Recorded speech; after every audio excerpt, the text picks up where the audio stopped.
Hey everyone, welcome back to this in-depth explainer. Today, we're taking a really close look at why everyday essentials act as the ultimate financial shelter when the economic storms roll in. If you're a focused learner looking for a bit of stability when the markets get, well, choppy, you are exactly in the right place. So let's unpack the mechanics of defensive investing. Let me kick things off with a quick question. What actually happens to our money when the economy crashes?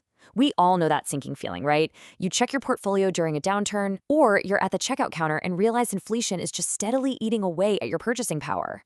It's stressful, and honestly, it requires a very specific kind of solution. When the broader economic environment is completely unpredictable, we need an anchor. To figure out how to find that anchor, let's contrast two totally different types of purchases. On one hand, you've got the flashy stuff. Think of buying a brand new, top-of-the-line luxury smartphone. That represents discretionary spending. It's a want. Now, on the other hand, you have incredibly boring yet absolutely vital consumer staples. We're talking toilet paper, groceries, household cleaners. Let's be real, stocking up on laundry detergent isn't exactly going to give you a huge dopamine rush. But the logic here is rock solid. When times get tough, you might easily skip the phone upgrade or cancel that luxury vacation, but you literally cannot stop buying necessities. Okay, let's dive right into this. Part 1, rigid demand and resilience secrets. Economists love to throw around the term low-income elasticity, but let's actually demystify that jargon for a second and ground it in reality. In your day-to-day life, this simply means that even if your income shrinks during an economic downturn, maybe you face a pay cut or severe inflation is squeezing your budget, your spending on basic necessities just doesn't drop at that same proportional rate. I mean, you still have to eat daily, right? You still need to clean your house and keep up with personal hygiene. Because of this rigid, totally non-negotiable demand, the corporate revenue and the cash flow of the companies selling these products stay incredibly robust. It really all boils down to a simple, undeniable truth. You can delay buying a new phone, but you cannot stop buying food. This non-discretionary consumption makes the consumer staples sector practically immune to severe economic cycles. Think about it. Whether we're riding the high of a massive global economic expansion or grinding through a harsh recession, the baseline demand for these everyday goods, it's firmly locked in place. Moving on to part 2, brand moats and pricing power. So we've established our unshakable foundation of rigid demand. Now let's look at the thick walls of our metaphorical shelter. Think of the legacy titans in this space, companies like Procter & Gamble, Unilever, Coca-Cola. Notice that these aren't just faceless corporations. They are deeply ingrained fixtures in our daily repeated routines. These titans have spent decades, sometimes well over a century, accumulating intense brand loyalty. Next time you're walking down the grocery aisle, notice how you probably reach for the exact same brand of laundry detergent, or the same toothpaste, or the same soda without even consciously thinking about it. That powerful consumer habit creates a deep psychological loyalty. It drastically lowers the company's marketing costs and forms a massive competitive moat that new disruptive companies seriously struggle to cross. Now, what's really fascinating here is the absolute superpower these legacy brands have during highly inflationary periods. Let's look at the mechanics. Step 1. The global cost of raw materials shoots up. Step 2, these giant brands raise their retail prices. And step 3, consumers just keep buying them anyway.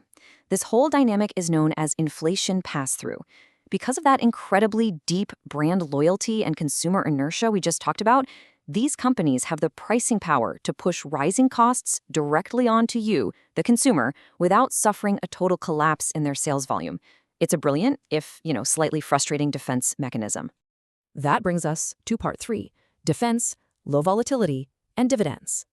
Let's step inside the calm interior of our economic shelter and see how these boring household purchases build a uniquely resilient financial defense. When we compare high beta tech stocks with low beta consumer staples, the difference is honestly night and day. Just to keep things super clear, beta is simply a financial metric used to measure a specific stock's volatility compared to the overall market. High beta means wild swings. You get huge exciting gains during bull markets, but terrifying steep drops during market shocks. Low beta, which perfectly describes consumer staples, means low volatility. So when intense panic hits the broader markets and the tech or finance sectors are absolutely plummeting, consumer staples suffer significantly smaller drops. They effectively act as the shock absorbers for your wealth. And this brilliantly illustrates the whole concept of dividend aristocrats. Think about the cash flow of these companies. Because consumer staples companies have highly predictable, stable cash flows, again, because we never stop buying their daily products, and because they have relatively low capital expenditures compared to tech companies that constantly have to burn billions just to innovate, they generate a ton of extra free cash. So what do they do with it? They return it right back to investors. These specific companies earn the prestigious title of dividend aristocrats because they consistently turn your everyday shopping habits into reliable, long-term passive income, distributing stable dividends year after year. Finally, Part 4, Cornerstone in Economic Winters. We're bringing our narrative arc from the micro level, like buying a tube of toothpaste, all the way back out to the macro level of asset allocation. Look, let's be totally realistic. These consumer staple stocks are almost certainly not going to give you the flashy, astronomical growth of a tech stock during a booming, expanding economy. That's just not their job. But when the economic climate goes freezing cold, they are the vital, defensive anchor keeping your assets from going under. So, the crucial point is this. As long as life continues, the value of this sector will always exist. That perfectly synthesizes everything we've looked at today. This entire sector reflects the absolute most fundamental elements of human survival. When everything else in the financial markets is just wrapped in pure panic and uncertainty, basic human needs remain absolute. Which brings us to the ultimate question, and it's one I really want you to seriously think about. Is your portfolio built with the right staples to survive the next economic winter? It is so easy to get caught up in the thrill and the hype of high-growth sectors for sure, but real, lasting financial resilience, that comes from acknowledging and leveraging the boring necessities of everyday life. Take a hard look at your own defensive assets this week, check your foundation, and ask yourself if your economic shelter is truly structurally sound. Thank you so much for joining me for this explainer. Keep learning, keep analyzing, and I'll see you next time.